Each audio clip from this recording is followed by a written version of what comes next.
Bienvenida y bienvenido a esta exploración.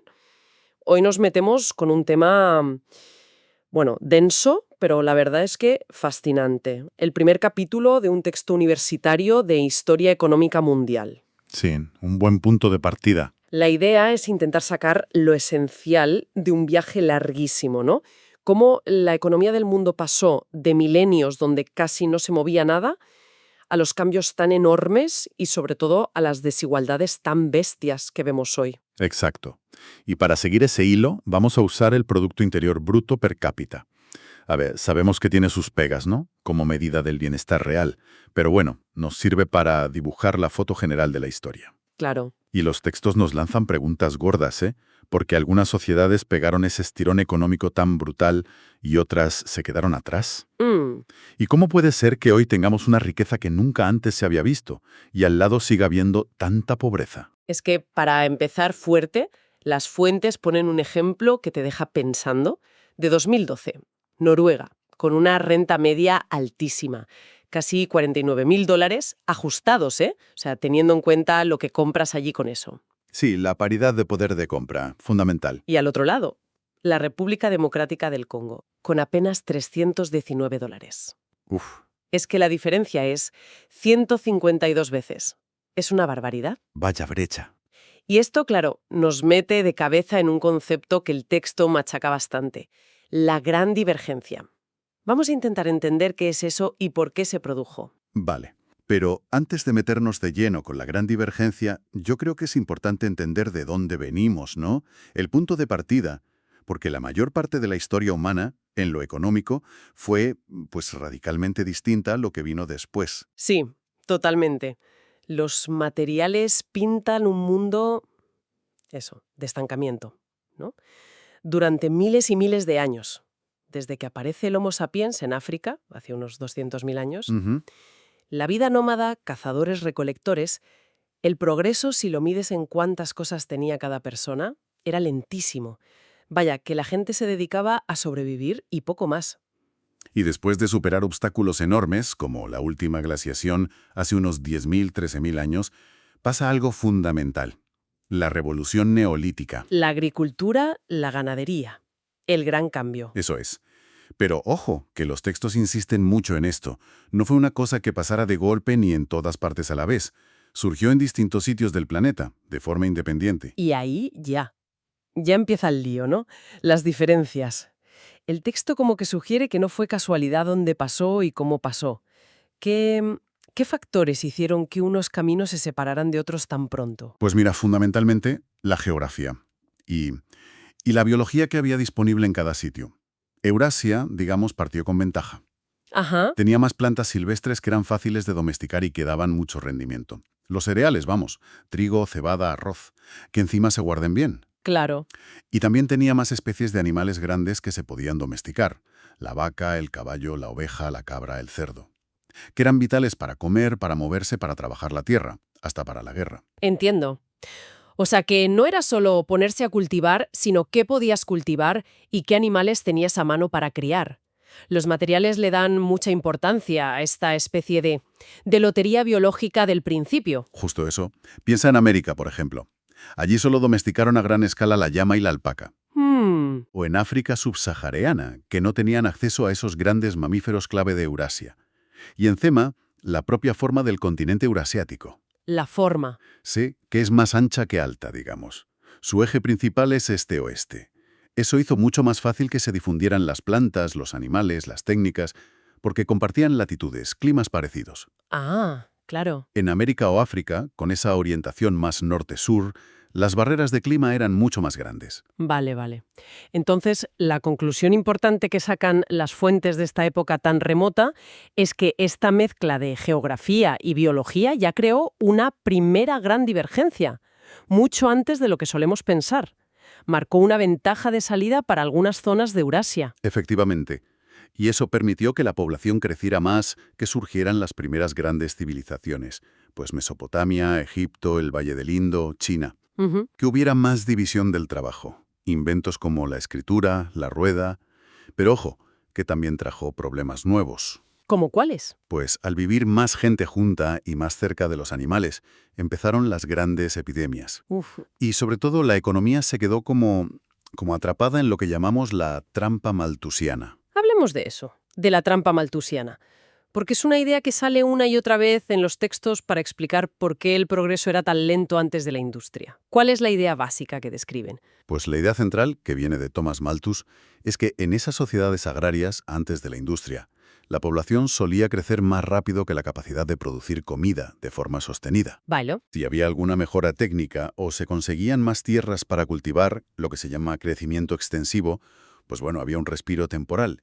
Pero enseguida la población volvía a crecer hasta chocarse otra vez con el límite de recursos que había. ¿Sabes? El famoso techo malthusiano. ¿Y cuando se llegaba a ese límite? ¿Qué pasaba según este modelo que explican las fuentes? Pues actuaban los frenos que decía Malthus. Por un lado, los frenos positivos o represivos, que eran los que aumentaban la mortalidad, las hambrunas, las enfermedades, las guerras. ¡Qué horror! Y por otro, los frenos preventivos, que eran los que bajaban los nacimientos. Pues retrasar la edad para casarse, o que hubiera más gente soltera. Ah, vale. El resultado a la larga era un ciclo. Creces un poco, llega la crisis y vuelta a empezar. La mayoría de la gente viviendo justo al nivel de subsistencia. Un equilibrio muy precario y sobre todo muy bajo. El texto lo pinta casi como una cinta de correr, ¿no? Que avanzas un poquito, pero la cinta se acelera y vuelves al mismo sitio, en cuanto a bienestar medio se refiere. Sí, es una buena imagen. Aunque también dicen que no fue una parálisis total, ¿eh? Que hubo sitios y épocas con más movimiento comercial. Mencionan la ruta de la seda o las redes de ciudades como Génova, Venecia, la Liga Hanseática en Europa. Correcto. No fue un estancamiento absoluto. Y fíjate, hasta las catástrofes enormes como la peste negra a mediados del siglo XIV. Uf, esa fue tremenda. Sí, las fuentes dicen que se llevó por delante a casi un tercio de la gente en Europa. Pues incluso eso, dentro de esa lógica malthusiana, tuvo efectos económicos que nadie esperaba. ¿Ah, sí? ¿Cómo cuáles? Al morir tantísima gente, de repente faltaban trabajadores.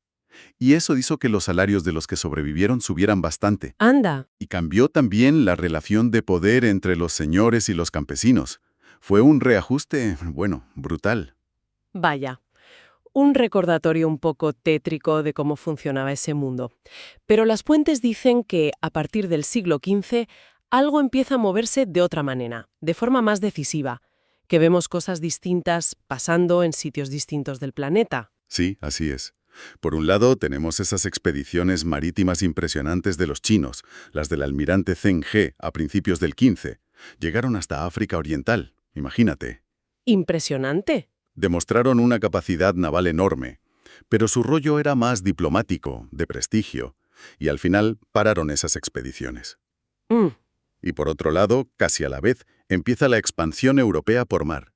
Colón llegando a América en 1492, Vasco da Gama, que consigue llegar a la India bordeando África en 1498. Y esta expansión europea sí que cambió las cosas a lo bestia, ¿no?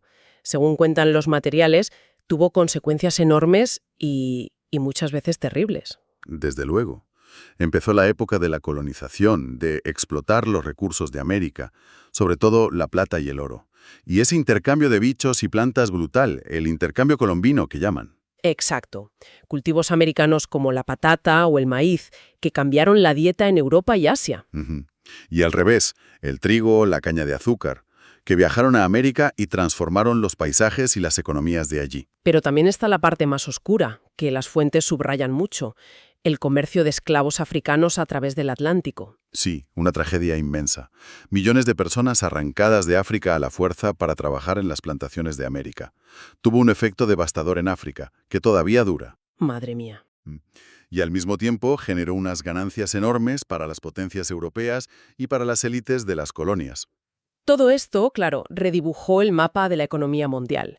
Empezaron a destacar nuevas potencias comerciales, ¿no? Sobre todo los Países Bajos y luego Gran Bretaña. Eso es. Y desarrollaron cosas clave que explican los textos. Innovaciones en las finanzas, en las instituciones. Las grandes compañías comerciales con privilegios como las compañías de Indias. Ah, sí. Los seguros para los barcos. Mercados de capitales más potentes. Vale. Y es aquí, en este contexto, donde esa idea de la gran divergencia coge ya toda su fuerza. Si la revolución neolítica fue como una primera separación de caminos, ahora la brecha, la diferencia en riqueza, empieza a hacerse más y más grande, y muy rápido, sobre todo a partir de la revolución industrial, a finales del 18. ¿Y cómo definen exactamente las fuentes eso de la gran divergencia? Para tenerlo claro. Pues la definen como esa diferencia cada vez mayor, y además muy marcada, en los niveles de PIB per cápita, entre un grupito de países, al principio en el noroeste de Europa, luego sus extensiones como Estados Unidos, Canadá, Australia, Los offshoots que llaman. esos mismos. Y más tarde se unió Japón.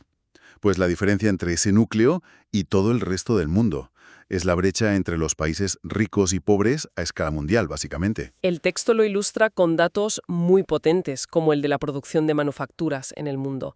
Si en 1750 Asia, China e India, sobre todo, hacían la mayor parte, Sí, dominaban claramente. para 1913 la tortilla se había dado la vuelta por completo.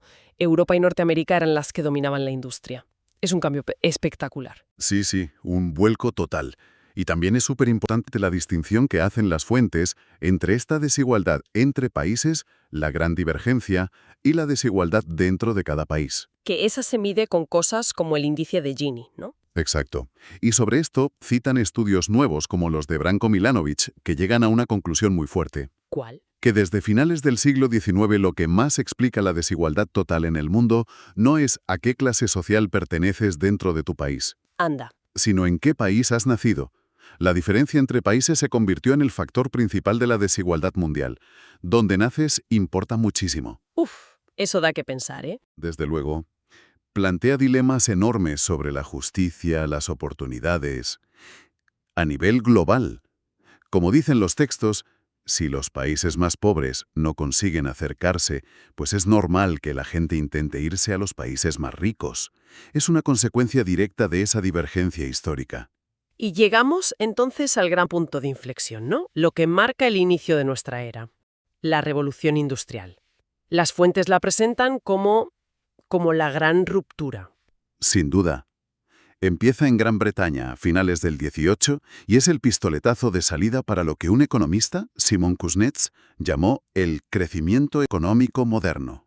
¿Y qué tiene de especial ese crecimiento?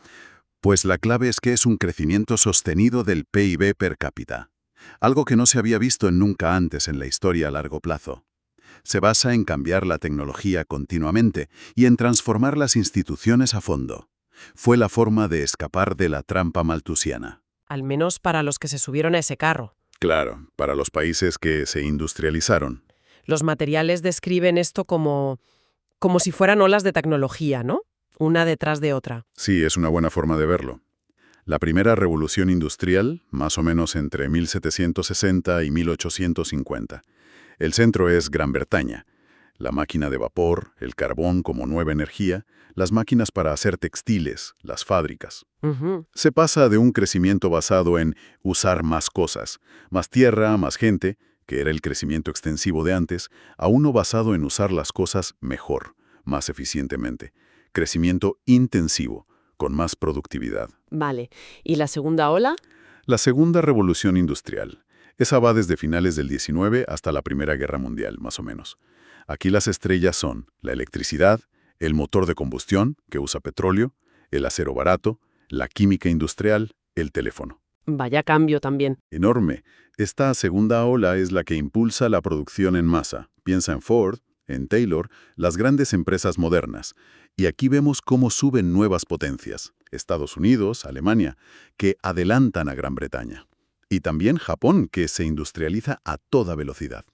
Y ya más cerca, la tercera revolución industrial. Eso es, desde finales del siglo XX. La de las tecnologías de la información y la comunicación, las TIC.